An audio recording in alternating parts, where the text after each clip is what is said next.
بسم اللہ الرحمن الرحیم۔ راز اسلام آفیشیل چینل کے ناظرین، السلام علیکم ورحمۃ اللہ وبرکاتہ۔ میں امید کرتا ہوں کہ آپ سب اللہ تعالیٰ کے فضل و کرم سے بالکل خیریت سے ہوں گے، اور یہ دعا کرتا ہوں کہ خالق کائنات تمام مسلمانوں کی پریشانیوں کو دور فرمائے اور پوری امت مسلمہ کو آپس میں اتفاق اور اتحاد نصیب فرمائے۔ ناظرین کرام، اگر ابھی تک آپ نے ہمارے چینل راز اسلام آفیشیل کو سبسکرائب نہیں کیا تو ابھی اس کو سبسکرائب کر لیجئے اور بیل کے آئیکن کو دبا کر آل پر کلک کر دیجئے تاکہ ہماری ہر ویڈیو کا نوٹیفیکیشن آپ کو موصول ہو سکے۔ ناظرین کرام، اللہ تعالیٰ نے تمام مخلوقات کو پیدا فرمایا اور ان کی پیدائش کے ساتھ ساتھ ان کی موت بھی واقع فرمائی۔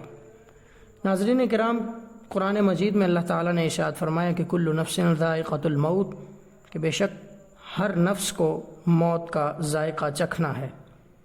ناظرین کرام، آج ہم قبر کے سوال و جواب کے بارے میں بات کریں گے۔ تو سب سے پہلے بات کرتے ہیں کہ حضرت ابو ہریرہ رضی اللہ تعالیٰ عنہ سے مروی ہے، وہ فرماتے ہیں کہ حضور علیہ الصلاۃ والسلام نے فرمایا کہ جب میت قبر میں رکھی جاتی ہے یا تم میں سے کسی ایک کو قبر میں داخل کیا جاتا ہے تو اس کے پاس دو فرشتے سیاہ رنگ اور نیلی آنکھوں والے آتے ہیں، ان میں سے ایک کو منکر اور دوسرے کو نکیر کہا جاتا ہے۔ پس وہ دونوں میت سے کہتے ہیں کہ تو اس محترم ذات اقدس صلی اللہ علیہ وآلہ وسلم کے متعلق کیا نظریہ اور عقیدہ رکھتا تھا؟ وہ شخص وہی بات کہتا ہے جو وہ دنیا میں کہا کرتا تھا کہ وہ اللہ کے عبد خاص اور اس کے آخری رسول ہیں۔ میں گواہی دیتا ہوں کہ اللہ کے سوا کوئی معبود نہیں اور حضرت محمد صلی اللہ علیہ وآلہ وسلم اس کے خاص عبد اور رسول ہیں۔ پس وہ دونوں فرشتے کہتے ہیں کہ ہم پہلے ہی جانتے تھے کہ تو یہ جواب دے گا، اور پھر اس بندہ مومن کی قبر میں 70 ہاتھ توسیع کر دی جاتی ہے۔ ناظرین کرام، پھر اس میں نورانیت پیدا کر دی جاتی ہے اور اسے کہا جاتا ہے کہ تو سو جا۔ وہ کہتا ہے میں اپنے اہل و عیال کی طرف جانا چاہتا ہوں اور انہیں اپنے انجام کی خبر دینا چاہتا ہوں۔ پس وہ فرشتے کہتے ہیں کہ دلہن کی طرح سو جاؤ جسے سوائے اپنے محبوب ترین اہل کے سوا کوئی نہیں اٹھاتا۔ پس وہ شخص اس طرح آرام کرے گا حتیٰ کہ اسے اللہ قیامت کے روز اس کی آرام گاہ سے اٹھائے گا، اور اگر منافق ہو تو فرشتوں کو جواب دیتا ہے میں نے لوگوں کو جو کہتے سنا وہی کہہ دیا، میں حقیقت حال سے بے خبر ہوں۔ اور فرشتے کہتے ہیں ہم پہلے ہی جانتے تھے کہ تو یہ کہے گا، پس زمین قبر کو حکم دیا جائے گا کہ تو اس پر سکڑ جا، اور زمین اس پر یوں سکڑ جاتی ہے کہ اس کی پسلیاں ایک دوسری میں دھنس جاتی ہیں، اور اسے قبر میں ہمیشہ عذاب دیا جاتا ہے حتیٰ کہ اسے قبر سے قیامت کے دن اٹھایا جائے گا۔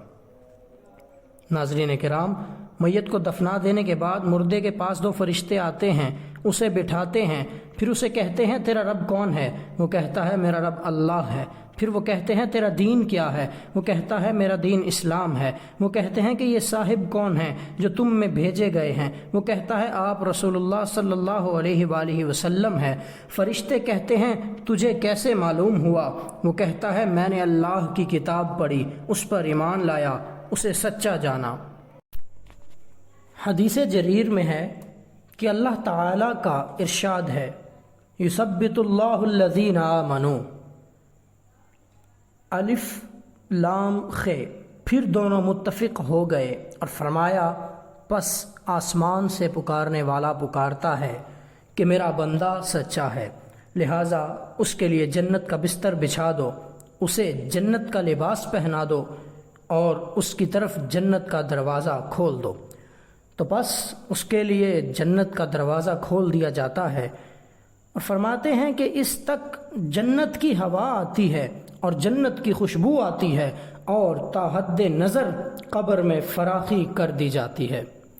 اور کافر کا ذکر کرتے ہوئے حضور علیہ الصلاۃ والسلام نے فرمایا کہ اس کی روح اس کے جسم میں لوٹا دی جاتی ہے، اور اس کے پاس دو فرشتے آتے ہیں، پھر وہ اسے بٹھاتے ہیں اور کہتے ہیں تیرا رب کون ہے؟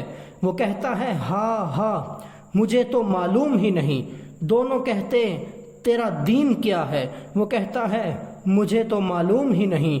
پس آسمان سے پکارنے والا پکارتا ہے کہ یہ جھوٹا ہے، لہٰذا اس کے لیے آگ کا بچھونا بچھاؤ، آگ کا لباس پہناؤ اور اس کی طرف آگ کا دروازہ کھول دو۔ اور فرمایا اس تک وہاں کی گرمی اور لو آتی ہے، فرمایا اس پر اس کی قبر تنگ کر دی جاتی ہے حتیٰ کہ اس کی پسلیاں ایک دوسری میں گھس جاتی ہیں۔